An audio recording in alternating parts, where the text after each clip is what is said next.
정말 놀라운 사건이 발생했습니다. 최근 도쿄의 명문 슈토쿠 고등학교 학생들이 함께 기이한 행동을 보이면서 일본 사회가 크게 동요했다 합니다. 그들은 역사 수업 시간의 교과서 내용에 공개적으로 의문을 제기하고 심지어 학부모들의 격렬한 항의로 인해 학교 측은 긴급회의를 소집할 수밖에 없었다고 합니다. 흥미로운 점은 이 모든 상황이 한국으로의 교류 프로그램 이후에 발생했다는 사실입니다. 이후 역사 담당 교사의 충격적인 발언, 우리가 가르치는 역사는 편향되어 있다는 말이 공개되면서 혼란은 더욱 가중되었다 합니다. 이 모든 변화의 중심에는 한 학생이 운영하는 익명 블로그 진실을 찾아서가 있다고 하는데 과연 어떤 일이 벌어졌던 것일까요? 도쿄의 아침은 언제나 분주했습니다. 마츠오카 유미는 교복의 매무새를 단정히 고치며 집을 나섰죠. 슈토쿠 고등학교의 교복을 입은 그녀의 모습은 마치 영화 속 주인공 같았어요. 검은색 세라복과 하얀 셔츠, 붉은색 리본 타이가 어우러진 모습이 단정하면서도 우아해 보였습니다. 유미, 오늘도 연구회 있니?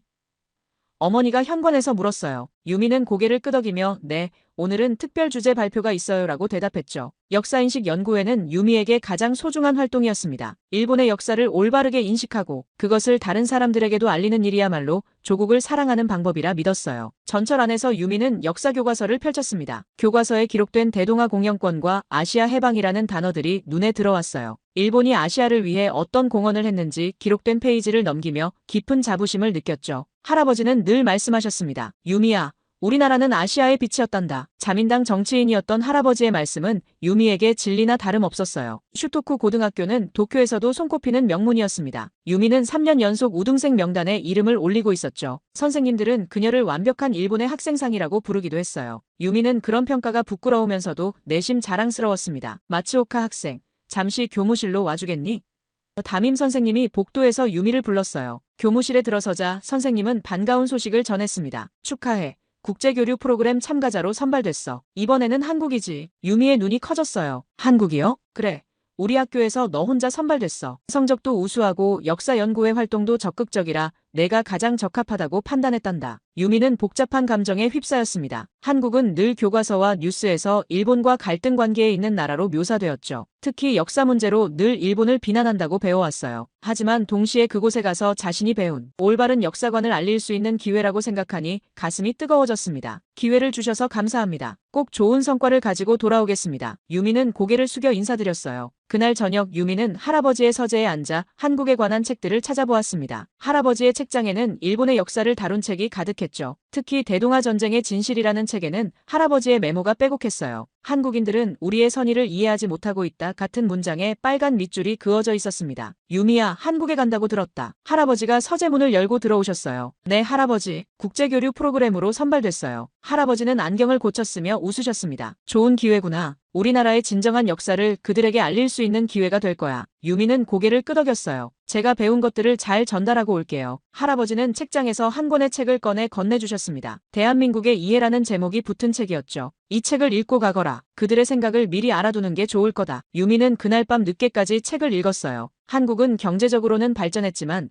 여전히 식민지 시대의 감정에 사로잡혀 있다는 내용이 줄을 이뤘습니다. 유미는 마음속으로 다짐했죠. 내가 진실을 알려줄 거야. 일본이 했던 일들의 진짜 의미를. 한국 방문까지 남은 일주일 동안 유미는 준비에 몰두했습니다. 역사 연구회 친구들은 그녀에게 일본의 입장을 잘 설명할 수 있는 자료들을 건네주었고 선생님들은 현명하게 행동하라는 조언을 해주셨죠. 유미는 이 모든 기대를 안고 유미는 자신의 선입견이 흔들리는 것을 느꼈습니다. 공항 도착장에서 유미를 기다리고 있던 한국의 교류 담당 선생님과 학생들은 예상치 못한 환대로 그녀를 맞이했어요. 환영 팻말을 든 학생들 사이에서 특히 환한 미소를 짓고 있는 소녀가 눈에 띄었습니다. 서윤이라는 이름의 그 소녀는 유미의 버디로 지정된 학생이었죠. 서윤은 유창한 일본어로 유미를 반겼습니다. 마츠오카 유미 씨, 한국에 오신 것을 환영합니다. 우리 학교에서 당신의 방문을 정말 기다리고 있었어요. 유미는 이런 따뜻한 환영에 당황했어요. 마음속으로는 조금 더 냉담한 반응을 예상했었거든요. 하지만 서윤의 진심 어린 미소 앞에서 유미의 방어적인 태도는 서서히 누그러졌습니다. 서울로 향하는 버스 안에서 유미는 창밖 풍경에 넋을 잃었어요. 고층 빌딩들이 하늘을 찌를 듯 솟아있었고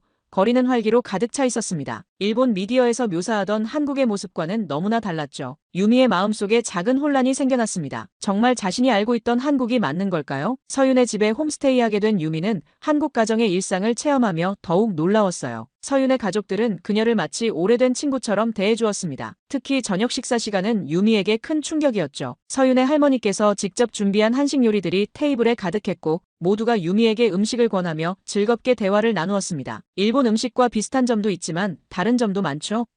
서윤의 어머니가 물으셨어요. 유미는 고개를 끄덕였습니다. 한국 음식의 맛은 강렬했지만 동시에 친숙한 느낌도 있었어요. 마치 한국과 일본의 관계처럼 비슷하면서도 다른 맛이었죠. 다음 날 서윤은 유미를 학교로 데려갔습니다. 현대적인 시설의 학교 건물을 둘러보며 유미는 또 한 번 놀라움을 감추지 못했어요. 슈토쿠 고등학교보다 더 첨단 시설을 갖추고 있었거든요. 특히 역사교실에 들어섰을 때 유미는 벽에 걸린 역사연표에 시선이 멈추었습니다. 연표에는 일제강점기라는 표현과 함께 일본의 식민 지배 기간이 진한 색으로 표시되어 있었어요. 유미는 그것을 보며 가슴이 불편해졌습니다. 일본에서는 그 시기를 대동아 공영권이나 식민지 근대화라는 측면에서 배웠거든요. 수업 시간에 역사교사는 학생들에게 유미에게 질문할 기회를 주었습니다. 한 학생이 손을 들었어요. 일본에서는 독도에 대해 어떻게 가르치나요? 유미는 긴장된 목소리로 대답했습니다. 다케시마는 일본의 고유 영토라고 배워요. 교실에 무거운 침묵이 내려앉았어요. 서윤이 빠르게 중재했습니다. 우리는 그것을 독도라고 부르고 한국의 영토라고 배워요. 같은 장소에 대해 다른 관점이 있다는 것이 흥미롭네요. 유미는 자신의 확고했던 믿음이 처음으로 도전받는 느낌이었어요. 한국 학생들도 그녀만큼이나 자신들의 역사 교육을 진실이라고 믿고 있었습니다. 그들의 눈에서 진정성이 느껴졌죠. 유미는 혼란스러웠습니다. 둘 다 진실이라고 믿는데 이렇게 다를 수 있을까요? 그날 저녁 유미는 서윤과 함께 한강공원을 산책했어요. 서울의 야경이 강물에 반사되어 아름다운 풍경을 만들어냈습니다. 두 사람은 많은 이야기를 나누었고 유미는 서윤이 자신과 크게 다르지 않다는 것을 느꼈어요. 같은 음악을 듣고 같은 영화를 보고 비슷한 꿈을 꾸는 평범한 10대였죠. 하지만 역사에 대한 대화가 시작되자 분위기는 달라졌습니다. 서로가 배운 역사가 너무나 달랐기 때문이었어요. 유미는 자신이 믿어왔던 역사관이 흔들리는 것을 느꼈지만 아직은 일본의 교과서를 의심할 준비가 되어 있지 않았습니다. 하지만 한국 친구들의 진심 어린 태도와 따뜻한 환대는 유미의 마음속 어딘가에 작은 균열을 만들기 시작했어요. 다음 날 아침 유미와 서윤은 서대문 형무소 역사관으로 향했습니다. 하늘은 맑았지만 유미의 마음은 어딘지 무거웠어요. 지하철에서 서윤이 방문할 곳에 대해 설명해주는 동안 유미는 창밖을 응시하며 복잡한 감정에 빠져 있었죠. 일본에서 배운 역사와 한국에서 보고 듣는 것들 사이의 간극이 너무 컸기 때문입니다. 서대문 형무소에 도착했을 때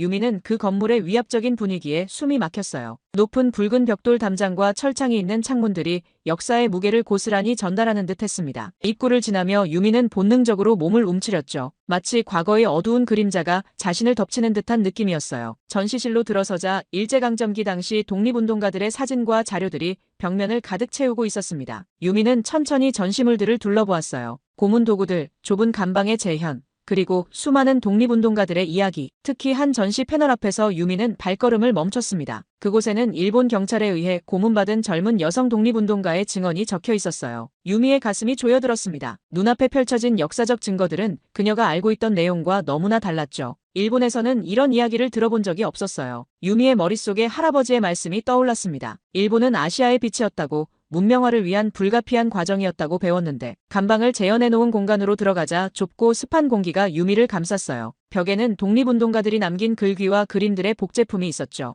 유미는 그 글귀들을 하나하나 읽어내려갔습니다. 그들의 절절한 독립에 대한 염원과 조국을 향한 사랑이 담긴 글자들 앞에서 유미의 마음은 혼란스러웠어요. 이것이 정말 일본이 행한 일인가? 학교에서 배운 내용과는 너무나 다른 현실이 눈앞에 있었습니다. 특히 충격적이었던 것은 고문실 재현 공간이었어요. 다양한 고문 도구들과 당시 피해자들의 증언이 함께 전시되어 있었죠. 유미는 그 자리에 서서 몸이 굳어버렸습니다. 상상할 수 없는 잔혹함에 대한 증거들이 그녀의 눈앞에 펼쳐져 있었어요. 유미의 눈에서는 자기도 모르게 눈물이 맺혔습니다. 서윤은 유미의 반응을 보고 조용히 그녀의 어깨에 손을 올렸어요. 비난이나 적대감 없이 그저 위로하는 듯한 제스처였죠. 유미는 서윤의 따뜻한 눈빛에서 이상한 안정감을 느꼈습니다. 두 사람은 말없이 나머지 전시물들을 둘러보았어요. 전시관을 안내하던 가이드는 유미가 일본에서 온 학생이라는 것을 알고 특별히 더 많은 설명을 해주었습니다. 노년의 가이드는 차분한 목소리로 역사적 사실들을 전달했어요. 비난이나 분노가 아닌 그저 역사를 있는 그대로 전하려는 태도였죠. 그것이 오히려 유미의 마음을 더 무겁게 만들었습니다. 역사는 종종 승자의 기록이 됩니다. 전시관을 나오며 가이드가 유미에게 말했어요. 하지만 진실은 결국 드러나게 마련이죠. 우리가 역사를 배우는 이유는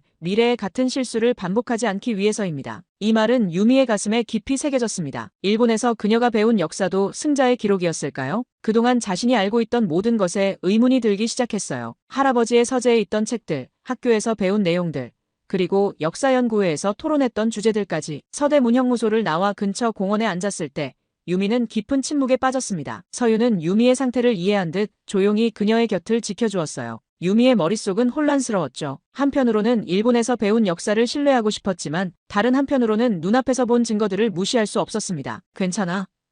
서윤이 조심스럽게 물었어요. 유미는 천천히 고개를 끄덕였지만 마음은 그렇지 않았죠. 그녀의 내면에서는 믿음과 현실 사이의 갈등이 시작되고 있었습니다. 마치 단단한 얼음에 작은 균열이 생기고 그 균열을 통해 차가운 물이 스며들기 시작한 것 같았어요. 서울로 돌아가는 버스 안에서 유미는 창밖을 바라보며 깊은 생각에 잠겼습니다. 오늘 본 것들이 진실이라면 그동안 자신이 알고 있던 역사는 무엇이었을까요? 유미의 마음속에는 혼란과 함께 진실을 알고 싶다는 욕구가 피어나기 시작했어요. 확고했던 신념이 흔들리는 느낌은 두렵지만 동시에 모든 것을 새롭게 바라보는 눈이 열리는 듯 했습니다. 그날 밤 서윤의 집에서 마지막 인사를 나눈 후 유미는 호텔로 돌아왔습니다. 교류 프로그램의 일정 중 마지막 3일은 다른 학생들과 함께 호텔에 머무르게 되어 있었죠. 호텔방 문을 닫는 순간 유미는 갑자기 몰려오는 감정에 압도되었어요. 마치 오랫동안 참아왔던 눈물의 댐이 무너진 것처럼 모든 감정이 한꺼번에 터져나왔습니다. 유미는 침대 위에 털썩 주저앉았어요. 손이 떨렸고 호흡은 가빠졌습니다. 서대 문형무소에서 본 광경들이 머릿속을 맴돌았죠. 고문 도구들, 좁은 감방, 독립운동가들의 얼굴들, 그리고 가이드의 말, 역사는 승자의 기록이라는 그 말이 계속해서 귓가에 울렸어요. 창밖으로 보이는 서울의 야경은 평화로웠지만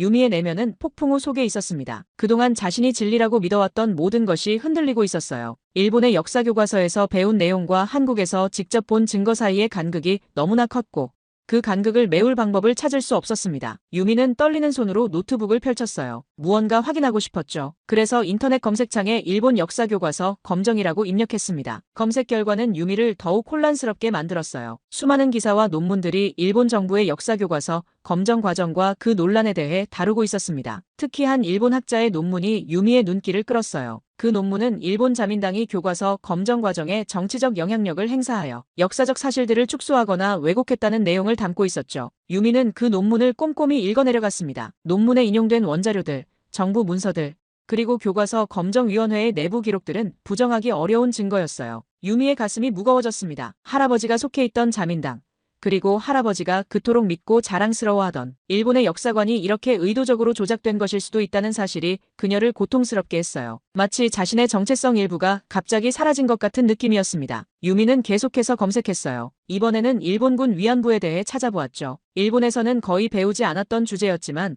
서대 문형무소에서 전시물을 통해 접한 내용이었습니다. 검색 결과는 충격적이었어요. 수많은 증언과 자료들, 국제인권단체의 보고서들이 위안부의 존재와 그들이 겪은 고통을 증명하고 있었습니다. 유미는 밤새도록 읽고 또 읽었어요. 머릿속이 복잡하게 얽혀 있었죠. 한편으로는 이 모든 것을 부정하고 싶었지만 다른 한편으로는 진실을 알고 싶은 갈망이 커져갔습니다. 할아버지의 말씀, 선생님들의 가르침, 역사연구회에서의 활동들, 이 모든 것이 왜곡된 역사 위에 세워진 것이었을까요? 새벽이 되어서야 유미는 노트북을 덮었어요. 창밖으로 서서히 밝아오는 하늘을 바라보며 그녀는 깊은 한숨을 내쉬었습니다. 이제 돌아갈 수 없을 것 같았어요. 자신이 알고 있던 세계가 무너지는 느낌이었죠. 하지만 동시에 무언가 새로운 세계가 열리는 느낌도 들었습니다. 아침이 되자 유미는 거울 앞에 서서 자신의 모습을 바라보았어요. 겉으로는 같은 모습이었지만 내면은 완전히 달라져 있었습니다. 어제의 유미와 오늘의 유미는 다른 사람 같았죠. 자신이 믿어왔던 모든 것에 의문을 품게 된 지금 유미는 어디로 가야 할지 알 수 없었어요. 호텔 레스토랑에서 다른 교류 학생들과 아침 식사를 하는 동안에도 유미는 조용했습니다. 다들 한국에서의 경험을 신나게 이야기하는 동안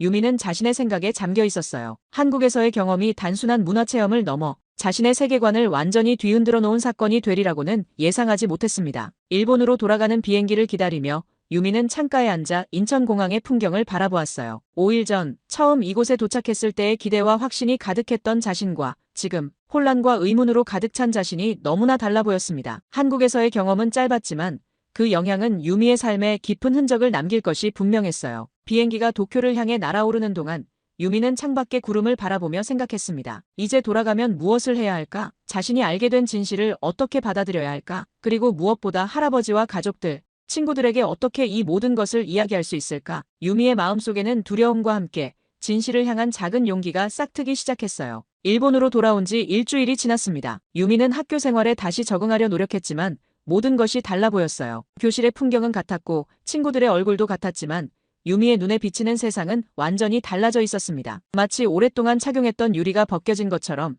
모든 것이 더 선명하고 또 다르게 보였죠. 역사 시간에 선생님이 대동아 공영권에 대해 설명할 때 유미는 불편함을 느꼈습니다. 예전에는 그저 받아들였던 설명들이 이제는 의문으로 가득 찼어요. 서대문 형무소에서 본 증거들, 그리고 호텔에서 밤새 읽었던 자료들이 머릿속을 맴돌았죠. 하지만 유미는 질문하지 않았습니다. 아직 준비가 되지 않았기 때문이었어요. 역사연구회 모임 날 유미는 가슴이 두근거렸습니다. 한국 방문 경험을 공유하기로 예정되어 있었거든요. 유미는 조심스럽게 프레젠테이션을 준비했어요. 한국의 발전된 모습, 친절한 사람들, 그리고 풍부한 문화적 경험에 대해 이야기했습니다. 하지만 역사적 갈등이나 서대문 형무소에서의 경험은 언급하지 않았어요. 발표가 끝나고 질문 시간이 되자 한 학생이 물었습니다. 한국 학생들은 역사에 대해 어떻게 생각하나요? 독도 문제나 위안부 문제에 대해서요. 유미는 순간 말문이 막혔어요. 진실을 말해야 할까? 아니면 모두가 듣고 싶어하는 말을 해야 할까? 유미의 망설임을 본 지도교사가 개입했습니다. 그런 민감한 주제는 오늘 논의하지 맙시다. 불필요한 혼란을 일으킬 수 있으니까요.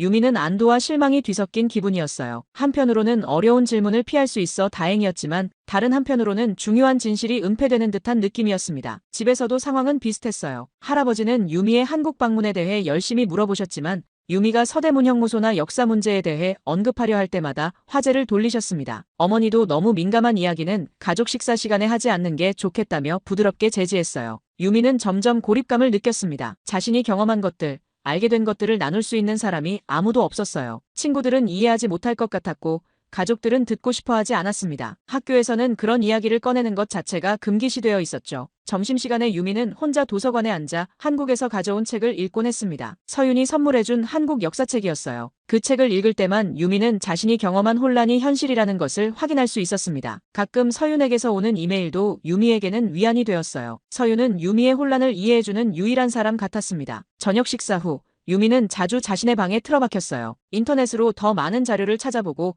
일본의 역사 왜곡에 대한 국제적인 연구들을 읽어내려갔습니다. 하지만 이러한 행동은 유미를 더욱 고립시켰어요. 가족들은 유미가 이상해졌다고 걱정했고 친구들은 유미가 멀어지고 있다고 느꼈습니다. 주말 오후 유미는 할아버지의 서재로 향했습니다. 가족들이 모두 외출한 집은 고요했고 유미의 발걸음만이 나무 바닥을 따라 울렸어요. 할아버지의 서재는 언제나 유미에게 지식과 지혜의 공간이었습니다. 어린 시절부터 이곳에서 많은 것을 배웠고 할아버지의 가르침을 통해 세상을 이해했죠. 하지만 이제 유미는 다른 목적으로 이 공간을 찾았습니다. 진실을 찾기 위해서였어요. 서재에 들어서자 오래된 책 냄새가 유미를 반겼습니다. 벽면을 가득 채운 책장들, 무거운 나무 책상, 그리고 할아버지가 즐겨 앉던 가죽 안락 의자까지 모든 것이 친숙했어요. 유미는 천천히 책장들을 살펴보기 시작했습니다. 역사책들, 정치 관련 서적들, 그리고 할아버지의 정치활동 시절 모은 자료들이 정리되어 있었죠. 유미의 시선이 책장 위쪽에 있는 작은 나무 상자에 머물렀어요. 할아버지가 특별히 아끼는 물건들을 보관하는 상자였습니다. 평소에는 손이 닿지 않는 곳에 있었지만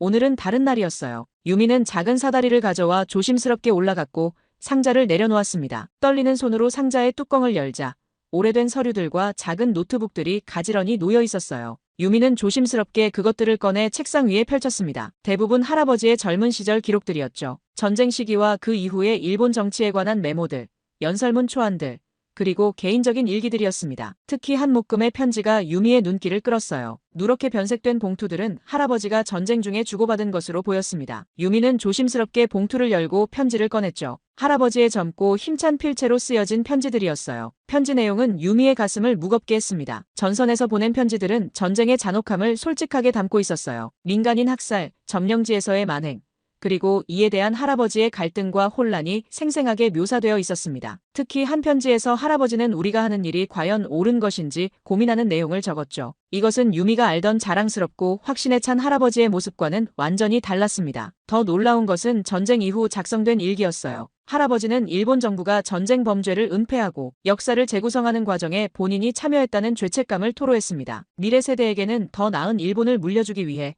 국가의 명예를 지키기 위해 라는 명목하에 진실을 감추는 일에 협력했다는 고백이었죠. 유미의 손이 떨렸어요. 눈물이 뺨을 타고 흘러내렸습니다. 할아버지조차 진실을 알고 있었다는 사실, 그리고 그 진실을 유미와 같은 후세대로부터 의도적으로 숨겼다는 사실이 그녀를 고통스럽게 했어요. 유미가 평생 신뢰했던 사람, 그녀의 역사관과 세계관 형성에 가장 큰 영향을 미친 사람이 이런 비밀을 간직하고 있었다니. 서재의 창문으로 스며드는 오후의 햇살 아래 유미는 완전한 혼란에 빠졌습니다. 모든 것이 거짓이었다는 사실을 받아들이기엔 너무 고통스러웠어요. 국가가, 학교가, 그리고 가장 사랑하는 할아버지까지 유미에게 왜곡된 역사를 가르쳤다는 현실이 그녀를 덮쳤습니다. 밤이 깊어가는 시각, 유미는 컴퓨터 앞에 앉아 있었습니다. 지난 몇 시간 동안 할아버지의 서재에서 발견한 자료들을 정리하고 생각을 정리했어요. 방 안은 어두웠고 컴퓨터 화면에서 나오는 푸른빛만이 유미의 얼굴을 비추고 있었습니다. 깊은 한숨과 함께 유미는 새로운 블로그 페이지를 열었어요. 손가락이 키보드 위에서 잠시 멈추었다가 이내 결연한 의지로 타이핑을 시작했습니다. 진실을 찾아서라는 제목의 블로그였어요. 익명으로 만든 이 공간에 유미는 자신의 경험을 솔직하게 기록하기 시작했습니다. 한국 방문에서 느낀 충격, 서대문 형무소에서 본 역사적 증거들,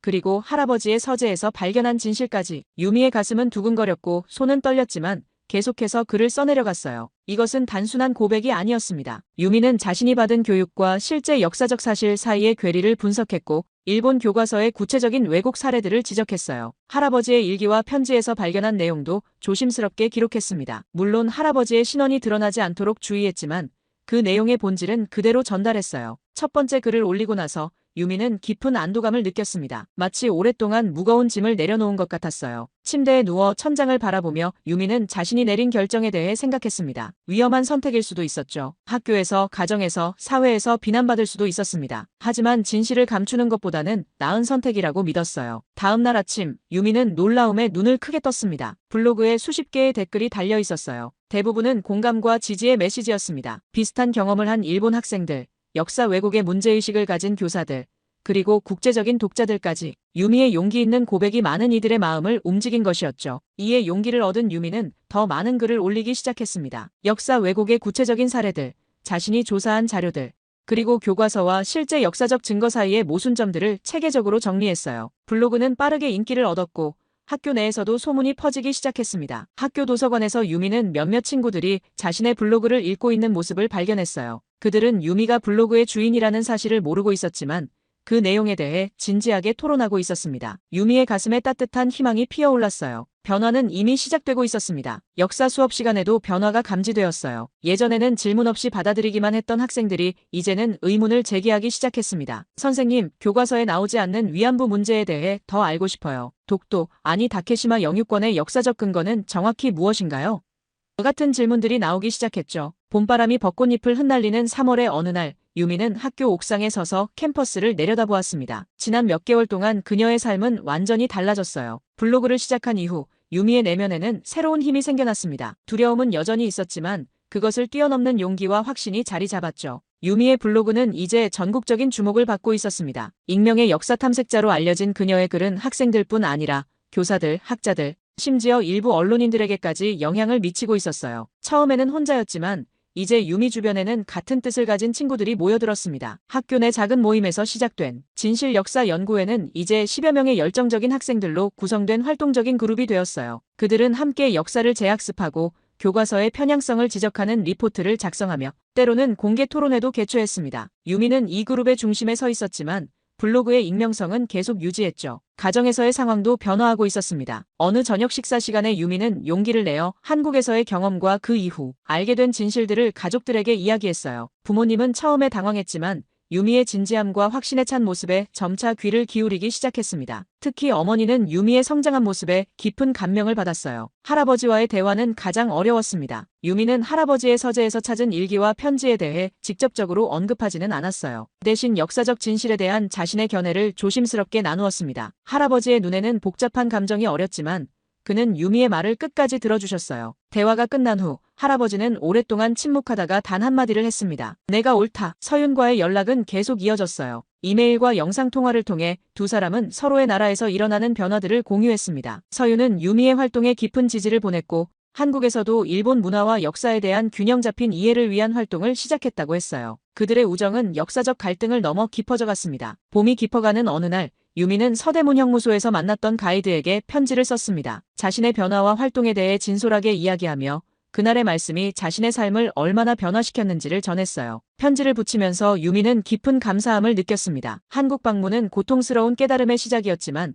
그것은 결국 진정한 성장의 계기가 되었기 때문이었죠. 이제 유미는 더 이상 누군가에게 주입된 역사관을 가진 수동적인 학생이 아니었습니다. 그녀는 스스로 생각하고 질문하고 진실을 찾아가는 독립적인 인격체로 성장했어요. 그리고 그 여정은 계속되고 있었습니다. 유미의 이야기는 단지 한 학생의 변화가 아닌 진실을 향한 끝없는 탐구의 시작이었습니다.